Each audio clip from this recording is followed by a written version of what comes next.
Hi, Jared Dennis here. Welcome to episode 9 from the Success Council. I know a lot of people got very fired up over our last episode. If you recall, we exposed the sinister outcomes of the GM bailout. Then we revealed how Obama called it a complete success, and further added that his plan, if reelected, was to spread the communist philosophy throughout all industry. If you have not seen it, it is a must-watch. Today, we'll be talking about an equally hot topic, the issue of gun control. Now, almost certainly you'll have an opinion on this, but what are the facts? Here are the arguments for both sides. Let's start with the argument for gun control. Here's what I found. It's about the weapons, the guns. Where did the killer get them? They're shocked at how easy it is to purchase a gun. It is simply too easy to obtain a firearm. More guns very simply lead to more violence. If you actually believe fighting gun crimes with guns are the solution, you're highly mistaken. Maybe we should wonder why we have one of the highest crime rates from all the modernized nations. And another viewer agreed. The bad news for crimes involving guns, the U.S. rate is incredibly high compared to other developed nations. We have the highest crime rate, and the other developed nations are not even close to our horrible death rate, killing each other with guns. This is in fact the only argument I can find pushed forward by those who wish to ban guns. It is true that America has a very high gun-related crime rate. Of that, there is no doubt. The argument follows that the reason for the high crime rate is that America has so many guns and they are so freely available. The solution, ban guns, which means less guns, which means less gun crime, makes sense to me. Well, worth testing at least. So if we wanted to test it and find out if it really were true, what would we do? Perhaps the first test would be, has it ever been tried anywhere in America before, and what were the results? The belief that gun control prevents gun crime is why many were upset this spring when A bombshell court ruling could put handguns back in D.C. homes. a court threw out Washington, D.C.'s 30-year ban on guns. And that's outrageous, said public officials. I don't know how anyone could be serious in saying that, because the gun violence went up when they banned handguns. Since Washington's gun law passed, the murder rate actually increased, even while America's murder rate dropped. Many people don't realize that today in America, in about 40 states, it is legal to carry a concealed weapon on your person. And in those 40 states, there is no more violent crime or murder than in states where guns are restricted. The town of Kennesaw, Georgia, went a step further and passed a law requiring every household to have a gun. Did they then experience a crime wave? No. Well, after the city ordinance passed, there was actually a decrease in reported crime in the Kennesaw area, especially violent crime. Banning guns seemed to have the opposite effect. Although I could not find a pro-gun person refuting this evidence, I tried my best to argue for them. Perhaps criminals were buying guns in neighboring easy gun states. If it were nationwide, it may work. So how do we test this theory? Have any Western countries tried to ban guns recently? The answer is yes. Australia banned guns in 1997. What can we learn from Australia? A gun buyback that forced law-abiding citizens to surrender their firearms in a nationwide roundup and meltdown of all semi-automatic firearms and pump-action rifles and shotguns. 640,000 ordinary conventional firearms confiscated and destroyed. I had to hand them in because if I didn't, I was going to jail. There's no ifs or buts about that. By taking that gun away from me, they've stolen something from me. A right stolen by their government, promising safety in return for its gun bans. But now citizens know the frightening truth. The cost of lost liberty can be measured in the loss of life. Cold, hard facts the anti-gun forces can no longer escape. Armed robberies have skyrocketed, up 69%. Assaults involving guns rose 28%. Gun murders increased 19%. And a new phenomenon, home invasions jumped 21%. Scars that never heal. Citizens left powerless.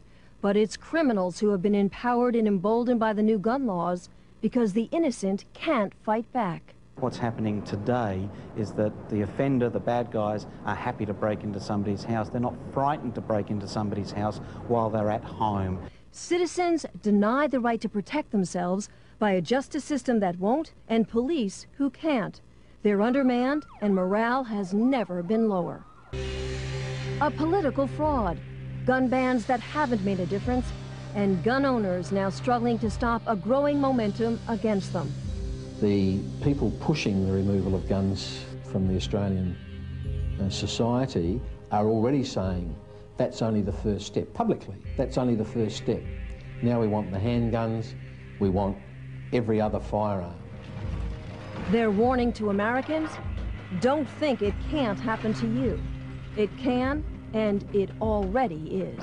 Unless you, as a firearms owner, get off your butt now and start to oppose those that want to take them off of you right here and now, I would say that within 5 to 10 years, the restrictions on gun owners in America will be similar to what happens in Australia. Don't trust your politicians. Get in there, keep on their backs. Be a member of the NRA, be a member of your local gun club. Be part of the NRA and never, ever, ever give up your freedoms, because that's, in the end, that's all you've got. If you think you have rights, tomorrow the government can take them away from you. I think the Americans have to be very, very careful because, you know, their rights will be quickly eroded as ours have, and we don't have a chance in hell of getting those rights back. But what about Columbine, Virginia Tech, or the very recent Batman shootings in Colorado? What are the facts about that? You were in the restaurant with them, and you claimed that had you been able to carry a concealed weapon, you could have helped save the lives of your parents. How? Well, you sure can't argue with the fact that it would have changed the odds. People like this go into places that are gun-free zones. I mean, if you pay attention to what's been going on for the last 20 years, all of these mass shootings have been in these so-called gun-free zones. I think we've created a shopping list for people who want a large body bag count. There's no doubt in my mind that anyone having a gun in that restaurant that day would have made a difference. The body count would have been much lower. Several of the people who were killed also had their guns out in their vehicles. We had no way of carrying them legally at that point in Texas. Some Virginia Tech students say they wish students had been allowed to carry guns, because one of them might have stopped the killer before he shot so many people. And that's what happened 5 years ago at the Appalachian School of Law. Hearing shots, 2 students went to their cars, got their guns, and helped restrain this shooter until police arrested him. So lack of guns actually contribute to these massacres as mad people seek out gun-free zones to slaughter as many people as possible. Either that, or mad people try massacres everywhere, and they never turn into massacres because some law-abiding citizen holding a gun ends the madness. But still, anti-gun lobbyists might say America has a very high gun-related crime rate and we have lots of guns. Is there any correlation? And the answer is no. Austria has a higher gun crime rate and they banned guns decades ago. And probably the best example is Switzerland. There, citizens are required to have handguns and military-style fully automatic weapons in their home and ammunition on hand at all times. And Switzerland has one of the lowest gun crime rates in the world. Canada has the same gun heritage as the United States and the same very high ratios of firearms per capita, but a much lower crime rate. So, gun control isn't necessarily crime control. In fact, the National Academy of Sciences reviewed hundreds of studies and could not document a single gun regulation that reduced violent crime or murder. After hundreds of gun-related legislations, not one has reduced crime. Like I said at the beginning, the suggestion that gun bans cause less gun crime is a reasonable theory, but it turns out not to be true. In fact, over and over and over again, after banning guns, crime rates soar.